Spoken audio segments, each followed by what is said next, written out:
Hello, and welcome to the ADHD Interrupted Podcast, where we help you really understand what's going on in that neurosparkly brain with practical tools, expert insights, and plenty of those, oh, now it all makes sense moments that we all definitely need on this journey. Today's guest is one of my favorite ADHD creators. She's a businesswoman, fellow ADHDer, personal brand coach, and an absolute powerhouse, might I say. Oh my God, we cover so much in this episode. We dive into unmasking, how to be your authentic self, burnout, women in ADHD, late diagnosis, the 5 a.m. club, visibility hangovers, have you heard of them before? And everything that comes with building a successful business as an ADHD woman and mother.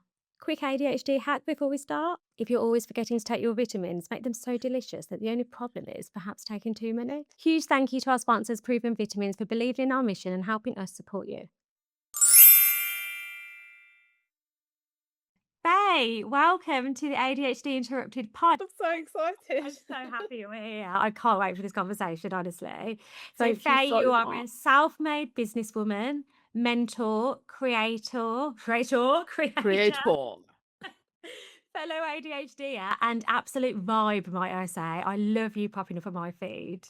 Oh, thank you so much. I think you were actually one of the first, when I set this new page up, one of the first people that I followed, actually. Hey. Yeah, and I was like, oh, she's nice. I know. I feel like I'm hanging out with a friend today, so it's really nice. So if people didn't know you and they were finding out about you for the first time, how do you describe what you do? How do I describe what I do? I hope that I inspire and help other women who might think they have ADHD or have been diagnosed with ADHD or any kind of neurodivergence, to be honest. I hope that I help and inspire them to feel seen and inspire them to... I want to inspire people to be themselves. I love that. I love that because it's so hard with ADHD.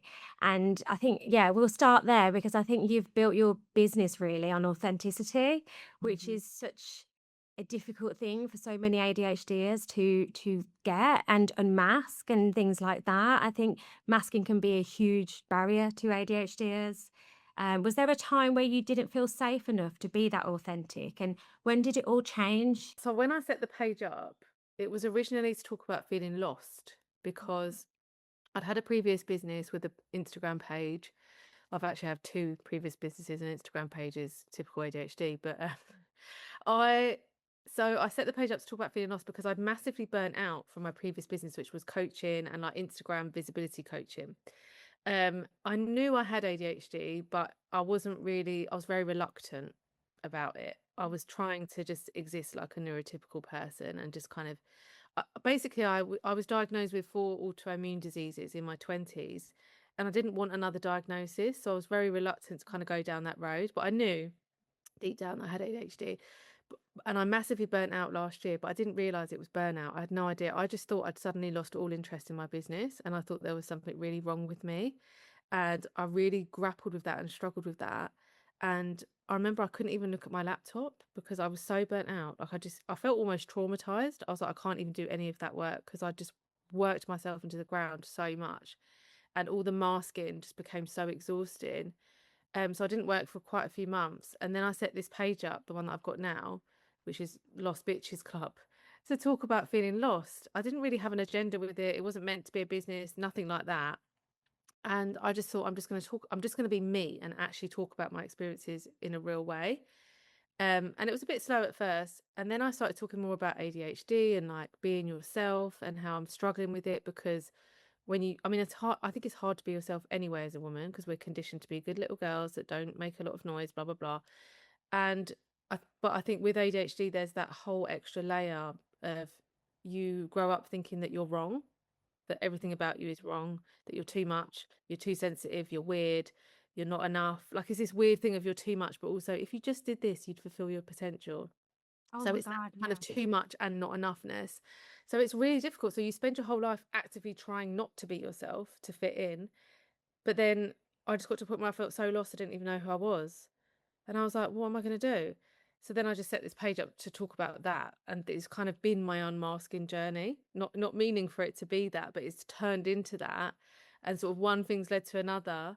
And now I'm sort of talking more about unmasking in the hope to sort of inspire and help others, because the more I've done it, the happier I felt, and the more, I don't know, it's hard to explain because I'm still kind of in it, but I did a reel yesterday where I just said, somebody asked me, why is unmasking so important to you? And I said, because everybody deserves to live, to like exist fully. Oh my God. Yeah, absolutely. And when you said about feeling like you're in trouble, like that is such a big thing for us ADHDers, isn't it? Yeah. Like we just want to keep ourselves safe. And that's where the masking comes from. Like we want to keep ourselves out of trouble or liked or people pleasing, whatever it is. And I think, like you say, like with the unmasking, it is a journey. It's not just ripping the mask off. And it can be scary at times.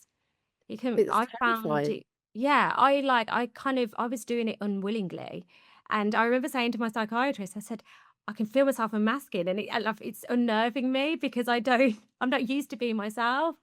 You Yeah.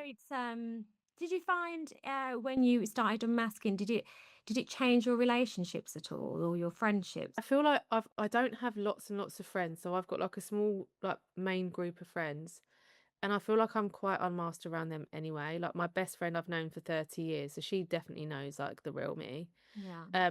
And I would say my husband and my mum are probably the people that I'm closest to, like in the whole world, and they know the unmasked version of me. Not really anyone else. Everyone else that probably knows me probably gets a different version of me, I would say. It's quite confronting, isn't it? Because you kind of, you know, the mirroring thing that ADHDers do. I didn't know I was doing that until I Mm. looked into it. And I think I was quite resistant to actually admitting to myself that I was doing that because at first you think, oh, does that mean I'm like inauthentic or I'm fake? And it's not that at all. Yeah, like you're not doing anything wrong by trying to fit in, and it's not fake. It's just you're trying to. I think a lot of it comes down to just trying to be accepted, aren't we? Yeah, yeah, exactly that. Exactly that.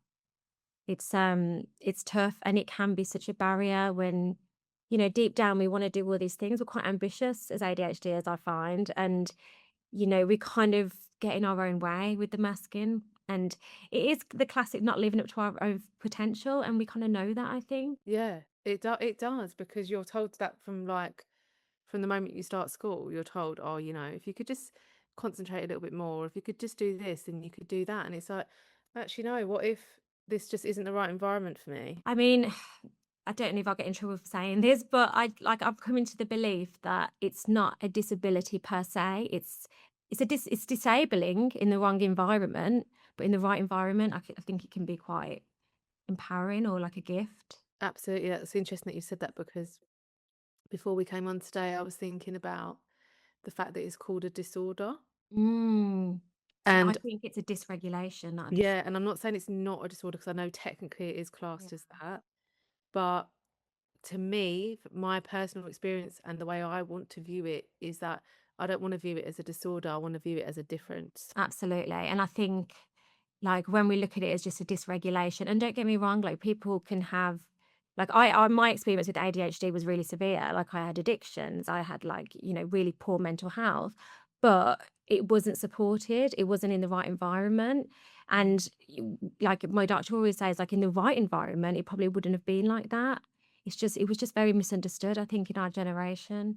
And I Yeah, think like absolutely. with more people coming out and finding out about themselves, it does make it emphasize more that it is probably just a difference. It's not this disorder that's rare and, you know, people just think differently. Yeah, we've like literally got different brains. So if someone wanted to get rid of their fear of masking, what would be the first step you'd advise them to do? I think the first thing that comes into this is safety. For some people, it's not safe. I don't like. There's millions of reasons why people mask. There's lots of different lives, etc., etc. So I would never say to somebody, "Oh, just do this and it'll be fine," because for some people, masking is a safety situation, and if it doesn't feel safe, I would say that's not the right time to go ahead with it. Would I have been ready to like do all this unmasking 10 years ago? No, no fucking way. Am I ready now? Mm, yes, but there's still a part of me that's like just wants to hide. Because you get like the visibility hangover afterwards as well, where you're like, oh no, I just said that or I did this, and like you cringe, don't you? I love Yes. And you're like, you just want to hide in bed, like when you've got an actual hangover. that.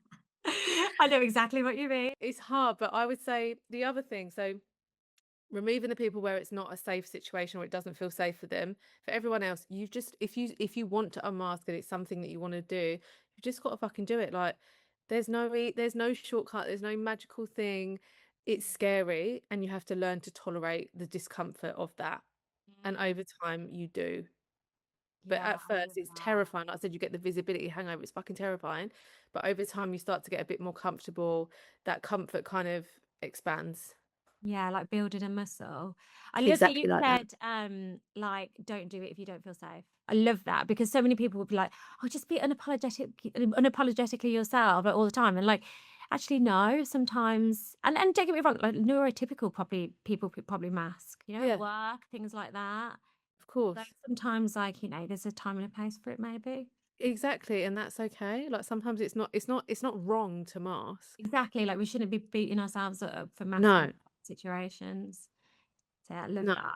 But for me, it's like it's about existing fully, and to do that, I'm gonna have to unmask. Would you say now you fully trust yourself? Because a lot of this is about self-trust, isn't it? Oh yeah, do you know what? I've been on such a massive journey with this, and I've actually realized really recently that self-trust is something that's built as well, and it comes from, it's like a circle. It's like you've got to muster up the courage to do the thing, to be yourself. Then with that you get a bit of a boost of confidence because you realize you didn't die, and then from Always a that, plus. yeah, you're like, oh, that's good, I didn't die. Yes, I had a visibility hangover for 3 days and didn't want to talk to anyone, but I didn't die. And then you go, oh, I can do that again. You get that little boost of confidence. And then from that, you start to trust yourself more. It's like little actions that are built up over time. And I would say, like, I would never say I fully trust myself all the time, but I'm definitely in a place where I trust myself enough to say the things I want to say, like online on Instagram. Love Whereas that. before I would mask so much and just try and like be liked and people please. And whereas now I'm like, no, I'm just going to say what I actually want to say, even if it does piss people off. I think it's like evidence as well. When you start building that evidence like you've done, that's how we teach our brains to kind of trust ourselves Exactly. You more. just have to, it's like just training your brain to realize that it's okay because your brain's job is to keep you alive, right? And we can perceive things as threats. Like your brain genuinely thinks there's a bear chasing you when you like say something like that you actually feel. It can set off a trigger in your brain where it's like, no, don't do that. Perceived threat. The alarm starts going off. But actually, over time, you realize, no, it's okay. We can do this. Yeah, I mean, I think ADHD is so connected to well, it is so connected to the nervous system. And I don't know about you, but I throughout my life, like I used to always get ill all the time. I'd always Yeah. be like run down, always like burn out quickly, feel ill. And it was just because our nervous system is in constant overdrive, the cortisol and everything. And like it's exhausting. Like it's exhausting and it just wrecks your immune system too. I agree with that. And I think we have different energy levels as well. And I think things like the 9 to 5 nearly fucking killed me.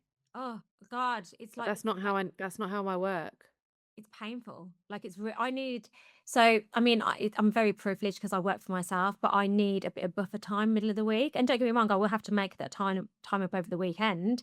I don't take a whole day off, but I just need buffer time around things. And And we we need learn to that, don't work you? with our energy, not with a set Exactly. timetable. At the moment, I'm doing 3 non-negotiables a day. And then everything else that I do, like my admin, I have to just work with my energy. Everything gets done. I do more than 3 things, but that's what suits me. And with the ADHD brain, I think you have to just find what suits you and your energy rather than we need 100%. we need we need stability and routine, but we also need flexibility. We can't have too much Exactly friction, that. I think. Exactly that. We have to learn. You have to learn what your own energy, how you get your energy, and what drains your energy, and then figure out like how to live in the best way. Because have you heard of the spoon theory? Yes, I Yeah, it's have. like the spoon theory, isn't it? Where Yes. for anyone listening that doesn't know, if you imagine you start a day with, let's just say, 10 spoons, and each activity takes a spoon away, and the spoon represents your energy. And then at the end of the day, you've got no spoons and you're exhausted.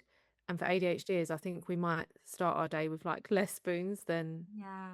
Oh people God. without Yeah. ADHD. And I think you have to work out like what takes more spoons and what you have to do. It's something you have to like learn to work out. But once you do, I think I've, again, I'm not perfect. There are days when I absolutely don't, but I think I've got to a point now where I know how best to use my energy and how best to work with that. And sometimes it is staying up until 2 o'clock in the morning making an Instagram post because I'm just on it and I've got that energy. And I'm like, I'm going to do it. The next day, I might not work until 12 o'clock in the afternoon because I've stayed up until 2 o'clock in the morning. And that's not great. And I would never advise anyone to do that. But that's how I've actually found works for me. And I used to beat myself up for it and be like, I want to be one of those 5 a.m. matcha Pilates girlies. Oh my God, I bought every book on the 5 a.m. club. Yes. I want to be on 5 a.m. I want to go to the gym. And like, it wrecked me. Like, I That shit was nearly not built killed for that. me. Like, not Oh, even joking. have you heard of that? What's it called? The farmer and hunter theory. No. So there's a theory that say neurotypicals were like the farmers back in the day, you know, prehistoric times or whatever. Yeah. And we like ADHDers were the hunters. So hunter and gatherers, sorry, that's what it's called, not hunters and farmers. And so that's why we're more what's the word when like you're not when you're on edge, but hyper vigilant.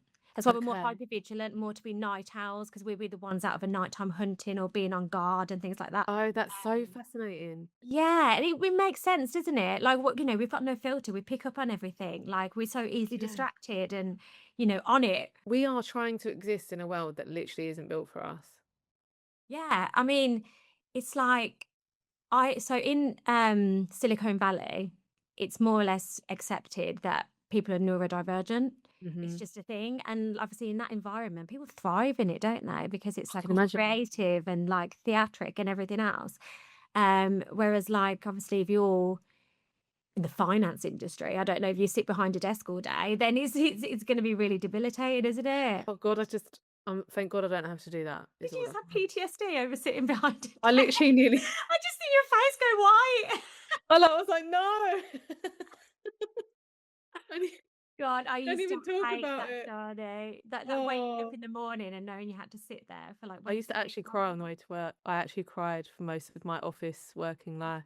Okay, so that kind of brings us on to my next question. So you are incredible online. You show up every day, you post every day, and I know that consistency is something that we as ADHDers really struggle with. Is Mm-hmm. that something you've had to develop like some sort of system for, or has it come kind of naturally? How do you kind of keep on top of all that? Do you know what? People ask me this all the time, and I think the answer is I just love it. And I think when you love something, it's not difficult to be consistent with that. Yeah, I think that's so true. I think as ADHDers, we go by two things, and it's either panic or purpose. It's like one or the other is going to get us going. And I think finding your purpose is life changing. Yeah, and so it started out. So my first business was I was a hypnobirthing teacher after I did hypnobirthing when I was pregnant and loved it. And it was incredibly empowering and absolutely amazing. So I learned to teach it. I learned to teach it whilst I was pregnant with my second, and then I set up the business just before lockdown in 2020, and that absolutely took off. It was crazy. I actually had a number one podcast as well with that. It was like number one all around the world. The hypnobirthing podcast. That's So incredible. that was You absolutely are some woman, Faye. it's crazy. Bearing in mind I had a newborn at this point as well, but the dopamine was there.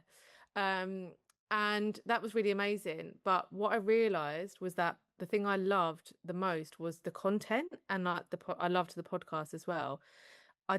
I liked teaching for a little while, and then it kind of got boring to me, but I still loved educating through the content. And that page blew up, and I was like, oh, I love this. So then I started teaching other hypnobirthing teachers like how to use Instagram and how to like be seen online, how to use it for their businesses, etc. And that took off.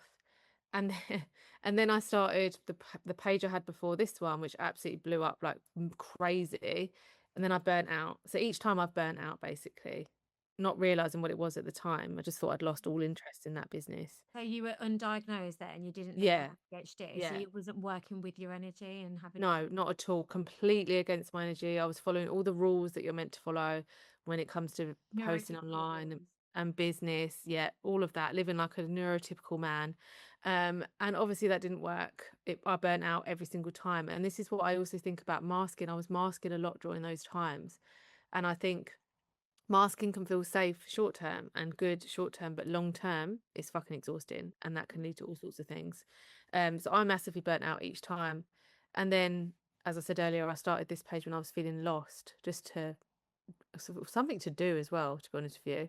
Um, and it was at the point where I was like, I might have to go and get a normal job because I hadn't worked for quite a few months. Oh God, the And I horror. was like, I don't know, I feel so lost. Like, what am I going to do? And I've got nothing against like going and getting a normal job. I'll do it if I have to. But I hadn't worked in a normal job for like 6 years. And I was like, what do I even do? So I was like, I'm going to set this page up and see where it goes. And then luckily it sort of took off.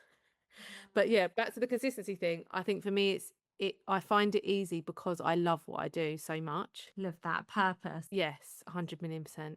And you're helping so many people now, like you're a mentor, like you work one-on-one with people, and of course, like through your page, like, so that must really drive you. Yeah, I literally live for it. Even if I had to go and get a normal job because I wasn't getting paid, I'd still do this anyway. A really quick shout out to our sponsor, Proven Vitamins. Not only do they make this podcast possible, but they make vitamins that actually taste incredible, which makes keeping on top of them so much easier. I love this brand because they're high quality, honest, affordable, and even more affordable now because you can get 30% off with the code ADHD30. Now, back to the episode. So, would you have any tips or tricks for the audience as to how to stay consistent with ADHD? You've got to find a way of when it comes to Instagram or even for business or whatever, you've got to find ways to enjoy it. And if you really don't, outsource it. Yeah. So you mean like outsource the admin? Yeah, like if you really hate it, get someone else to do it. Get a VA, like if you can. Yeah. If you really can't do that, then you need to get someone else to do it.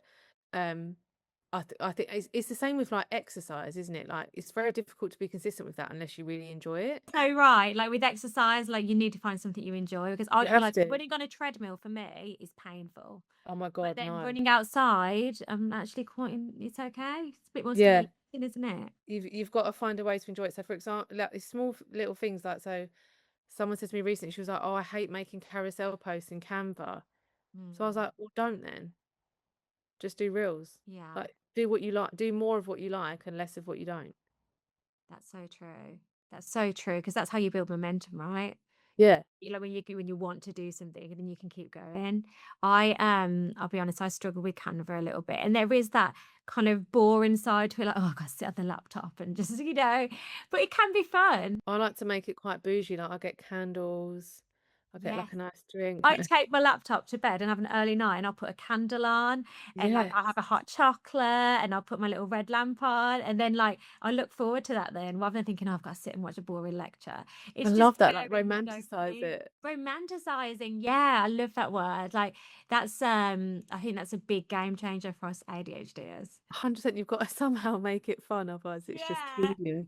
It goes for everything, doesn't it? You have to make it fun and Or bougie. sometimes, like if you have to do something really boring, something someone said to me years ago was, yeah, so if you've got to do like a spreadsheet or something and it makes you want to die inside, do something really fun before. Like do Yeah. like dance around your house, like just do something really fun for like 5 minutes, and then you've got that energy to then do that really boring thing. It's funny you say about the dancing because my therapist said to me, that's the trick that she taught me. It was more like shaking. It's like you just stand up and you do like a really big shake, and then it just like you feel great after. Like energizing. Yeah, I think with ADHD, like momentum needs to come before motivation. Like when we don't have that motivation baseline, so it's like we have to go in momentum. So if I know what something to do, I'll start with little jobs first, even if it's like emptying the dishwasher or just getting up and doing something, and then I'll start my work or my project or whatever. Yes. But Yes, some that's people it. are like eat the frog, like do the hardest thing first, and that just doesn't work for us. No, that's not happening for me either. No way. Okay, I'd love to be like that. Like, I'd love to be able to do all these Hey, I things. swear I've got like at least 3 books on the 5 a.m. club. But I would love to be one of those 5 a.m. girlies. But I think what we've got to remember as well with these books is if that works for you, great, do it, live your life. But women are cyclical. There are times when I want to lie in bed all day. I don't, but I'm just saying that we are cyclical. We're meant to work with our cycles, not we're not really built for waking up at 5 a.m. every single day. I love that you've mentioned that and I think you said earlier about the world being built for neurotypical men, and that's such Yes. a good point because everything up to like treatment and medication and medical care is built around men, and it is so frustrating. Like we are not the same person throughout the month. No. What we go through our cycle, a lot of people would have the time off work for that, and we're just expected to carry on and crack on. It's Yeah. like almost a taboo subject as well to say. I mean, there was times when I really could have done with phoning in sick for work because I was on my period, Mm. but never in a million years would I think of doing that because they're No, you're just taught to that's get not an on with it. excuse. Yeah. And I suffer with really heavy periods and they can be really Yeah. debilitating. I think there's becoming more awareness of that now, but it is kind of sad that we're having to find everything out through social media. Well, I mean, even the bloody adverts, like Body Farm for you. It's that woman on her bike, like cycling up a mountain. God, Like, yeah, fuck that's so off. irritating. Like, we're not, when you're on your period, you're meant to be like resting. You're not meant to be, again, if you want to go cycle up a mountain, like, good for you. I'll clap for you. But I'm not fucking going riding up a mountain when I'm on my period. I'm a gremlin. Like, my boyfriend is like, he said he needs a bunker for that time of the month. Yes. I put it in the calendar now, so he knows. He knows Such a to good idea. take cover. Yeah, don't annoy me. Yeah, it's just, I mean, even things like you see online, like fasting, the fasting trend that was going on and stuff. And I did try that, and then it come out that that's really unhealthy for women because women need food in the morning for their hormones. And then there was Yeah. the ice bath craze, and Oh then my that God, came no. out that like that actually could affect your fertility. And it's just like, okay, we're having to second guess everything now because everything I see online, any kind of like health trend, I have to kind of fact check it now. Because like you say, Especially, like you said, online. especially for women, like, is it, that might be good for men, but is it good for women? Exactly. Exactly. It's kind of like we just have to do so much research on our own. Like I Mm, didn't know anything about PCOS or endometriosis until 2 years ago, which mm. is It's insane. wild, isn't it? Like, how do we Yeah, not it know this affects stuff? 1 in 10 women. Like we should be Yeah. taught this in schools. Yeah. It's absolutely insane that we're not taught this stuff. But that's the patriarchy, isn't it? We're literally living in that, in the man's world. I hope it's changing. I do. I think for all its faults, I think social media has been profoundly incredible for this kind of awareness around women and especially the community and stuff.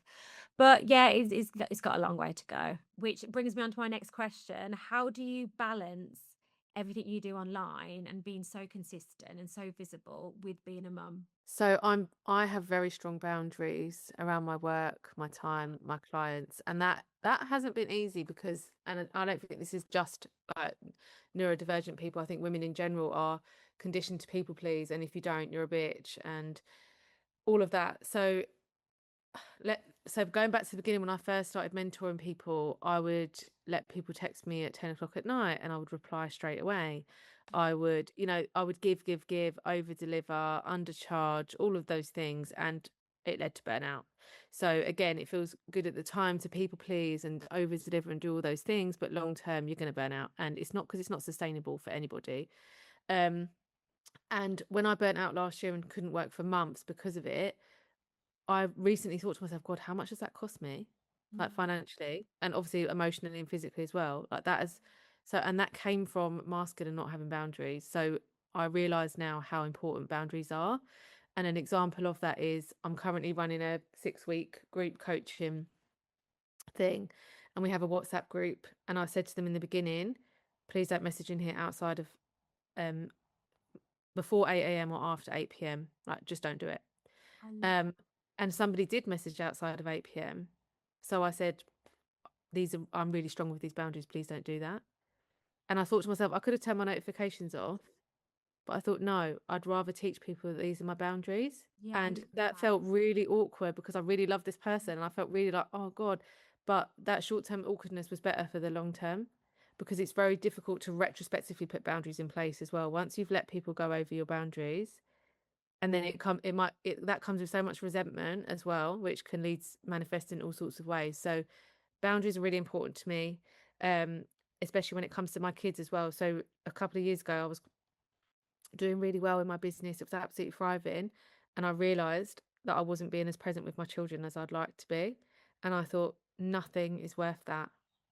No amount of success or money or followers or whatever it is worth the cost of presence and time with my children. So that was a big wake up call. So now I make sure, so I pick them up from school every day at like 3:30, and I don't go on my phone until like after dinner. I'm with them, I'm present, I'm talking to them. How was your day? We always sit and have our breakfast and our dinner together as well at the table. We talk. No tellies are allowed at that time. And then I say, Mummy's working now. I'm going in the bedroom, they're watching telly, they're doing whatever, and I'm working, and they know that, and they respect my boundary as well. So it's working quite well now, but it hasn't been easy. It's definitely been a journey to get to that point with a lot of fuck ups along the way. I think that's so powerful because as ADHDers, we want to people please and we do give too much sometimes. And like burnout, I think that gets used a lot on social media now. Like, oh, I'm so burnt out. Like I'm burnt out. Burnout's really serious. Like people go to rehab and the Priory and things for burnout for months and months and months, which was Yeah, a lot of pressure. But it's I think massive.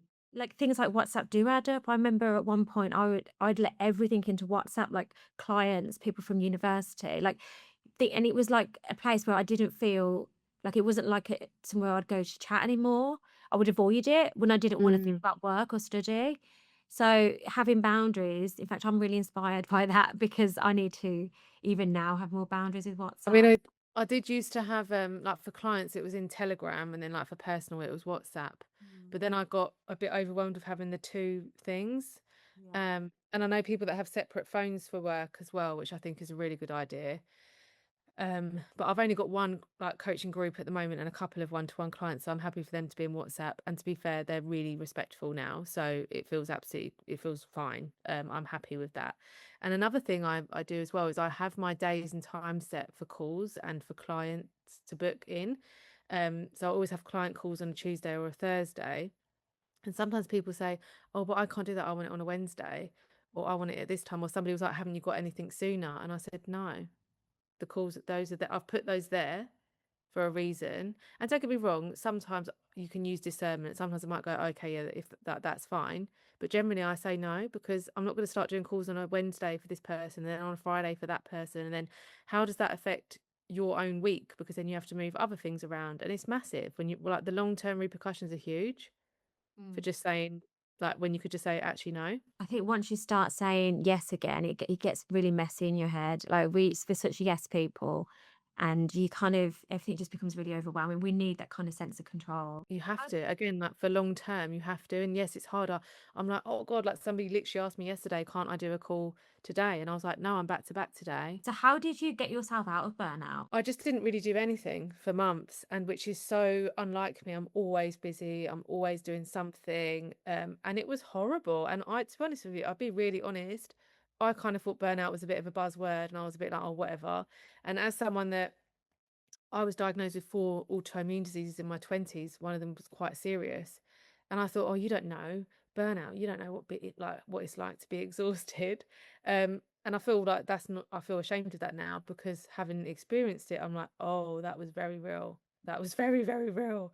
Um, I think I just sort of slowly brought myself back to the world. So I started this Instagram page, for example, and it was just, I wasn't trying to get followers or trying to do anything with it. It was literally just, I'm just going to talk about feeling lost and sort of see what happens. And then I sort of slowly came out of it. And then now having those like really firm boundaries, everything just feels so much better. But I still have this fear of going into burnout again. Yeah, I bet. When that nice lady wanted me to fit her in today, I thought about the burnout, and I was like, no, I'm not going down that road ever again. So I was firm and said no. And then she was like, okay, that's fine. I'll see you next week. Yeah, it's never as bad as we think it's going to be, is it? Everyone like is always like, "Go, it's fine," and we're like, "Really?" Yeah.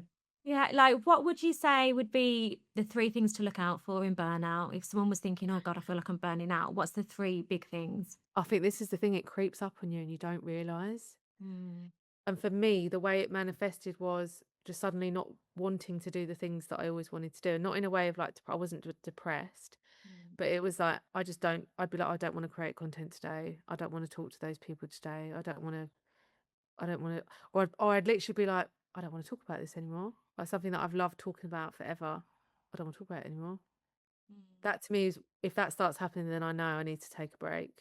I think you've just got to learn to take breaks. You've got to accept it, which is really hard. I know, Yeah, but you it's have to. hard because it's normally things that like you're enjoying, like, and you've built this momentum up, and then it's hard to stop. Yeah, You it's think very you think you're in difficult. a good place, don't you? And you think, "Oh my God, everything's going really well," and actually, what's Yeah. happening underneath the surface is, it's about finding the balance, isn't it? I experienced the start of burnout. I didn't luckily didn't go into the full thing. I managed to catch it.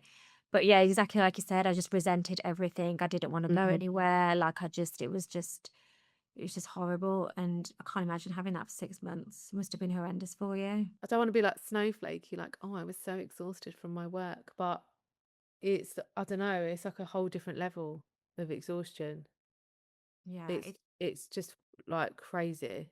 debilitating. Like, it's Yeah, not just being like tired and being able to crack on and like, just do it tired or whatever. Like, you physically can't. You're unwell. Like, being burnt out, you're unwell, aren't you? yeah, And it's not so snowflakey at all. Like, it's a really difficult thing to go through, especially having kids as well and working for yourself.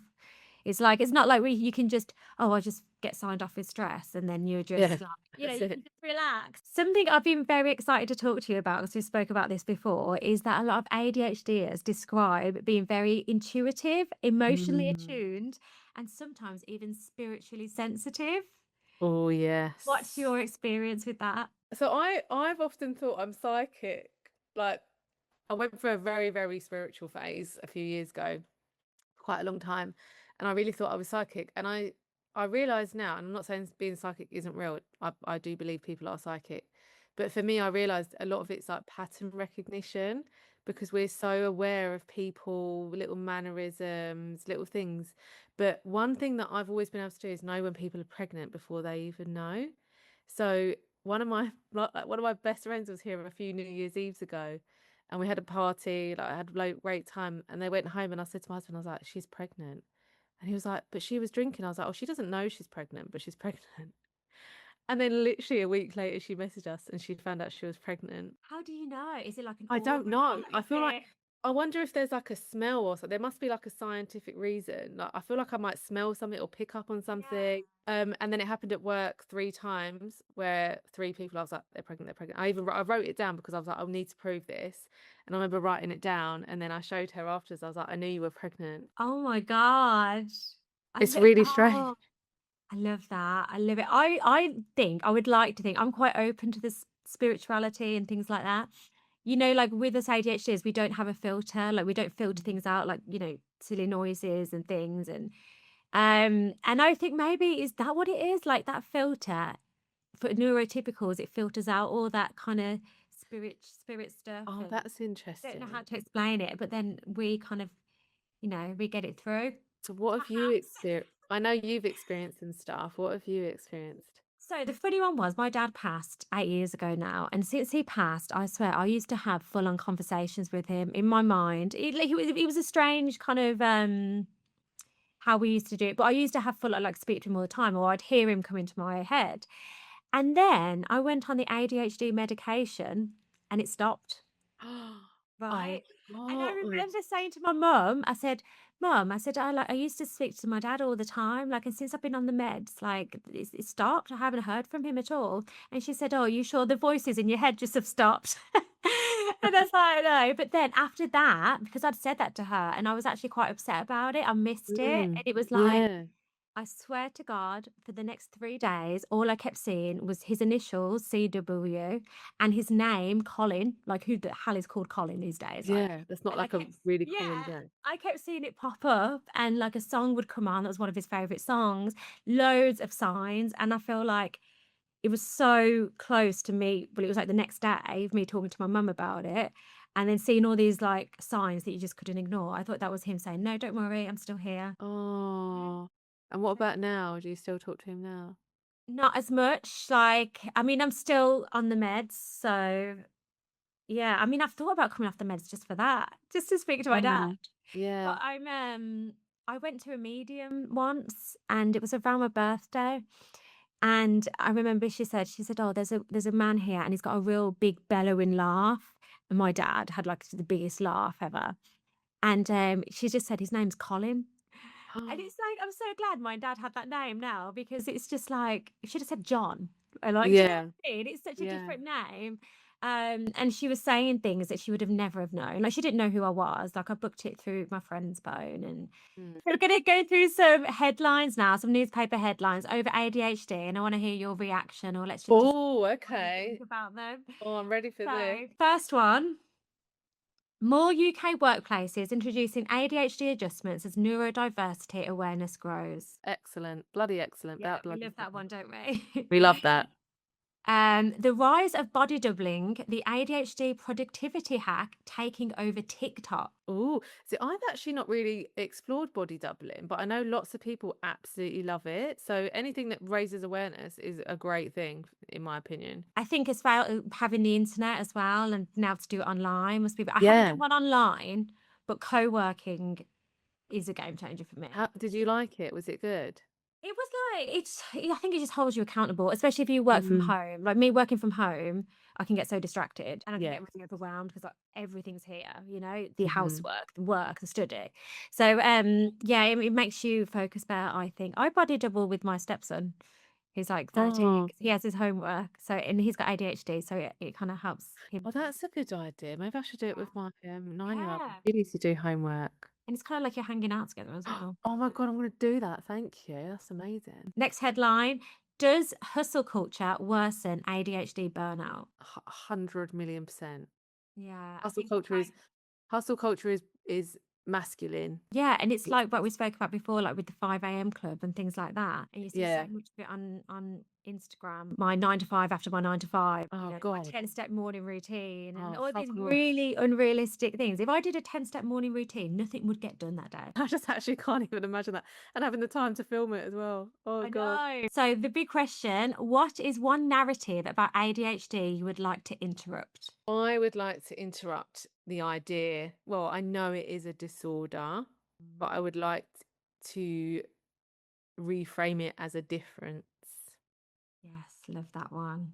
Love that. because I feel like the word disorder comes with a lot of connotations that are quite negative and like Stigma. shamey and yeah, stigma. Whereas a difference feels a lot better for me personally. Yeah, and I think it is a difference. I mean, it wouldn't be a disorder like we said earlier in the creative space, for example, or like, it's all about the environment really. And Exactly. Yeah, and the idea that there's something wrong with us and not something wrong with the world. yes, absolutely. Like maybe it's not me, it's you. Yeah, maybe it's the world that we live in. The whole world is wrong and I'm right. Yeah. But Oh, yeah, we're not in an environment that can really bring out the best in us a lot of the time. yeah. Unless you start your own business and then I feel like you can or you've got a job like being in Silicon Valley or whatever where you're really appreciated for who you really are. Yeah, this is why awareness is so important, Mm. especially for young people, so they can know there's different avenues. I mean, when I was at school, if someone wanted to do drama or music, they were kind of like, it Yeah, was kind that's of not like gonna a work. Mickey Mouse course. Yeah. Yeah, yeah. Whereas now, I think the world has opened up a little bit with like the rise of Netflix and all these different opportunities. Mm. So hopefully the world is changing. And with AI, I think there's going to be more demand for creatives than 100%. And people that before. can like think on the Yeah. fly and adapt quickly. It's going to All take of over that. analog first before it comes for like the theatres and Yeah. the creatives and the like what we do. Mm. So yeah, exciting times for ADHDers maybe. I really do think that we're coming into a more of a world where we're going to be more accepted and actually appreciated. So we always finish off with you leaving a question for our next guest. Okay. Um, what is something that you found empowering about realizing or being diagnosed with ADHD? I love that. Thank you so much for joining us today. Thank you for having me on. I'm If so people want privileged. to find you, where can they find you and what's going to be happening for Faye this year? So, Beaches Club. Love it. And if anyone's listening and you don't follow Faye, I highly suggest you do. She's going to brighten up your feed like nothing else. We hope you enjoyed this episode. Please support us by hitting that subscribe button and enjoy 30% off the full proven vitamin range. Deliberately delicious and naturally effective.